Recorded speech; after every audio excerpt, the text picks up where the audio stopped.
ওরে ভাই, হাসতে হাসতে জান শেষ হয়ে গেল রে ভাই। আসসালামু আলাইকুম, হ্যালো ভিউয়ার্স। আপনারা শোনেন কেন আপনার দাদু ভাই হাসলো। আসলে উদ্দেশ্য হইলো কি জানেন, একটা শট নিতে গেছে। শটটা নেওয়ার পরে বুঝছেন, এই রোদের ভিতরে কি সুন্দর একটা লোকেশন রে ভাই, এত সুন্দর শট নিচে নেওয়ার পরে মনে করেন এখন কি কমু।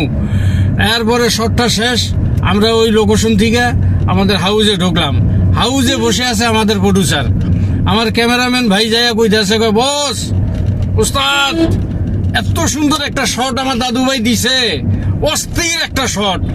দাদু ভাই তখন তো আমার প্রডিউসার বললো যে ঠিক আছে দেখি দাদার শটটা কিরকম নিলেন। ওরে ভাই কি কমু, যখন প্রডিউসারের ক্যামেরাম্যান শটটা দেখায় আসলে ওই শট ক্যামেরাই নাই। কথাটা বলছেন, বিষয়টা হইছে আমার শট নিছে ঠিকই, কিন্তু ক্যামেরা চালু করে নাই। ওই অবস্থায় আবার নিয়ে ক্যামেরা দেখাই দিয়েছে প্রডিউসারের ভাই। ভাই অস্থির মজা হইছে। আসসালামু আলাইকুম, ভালো থাকে না।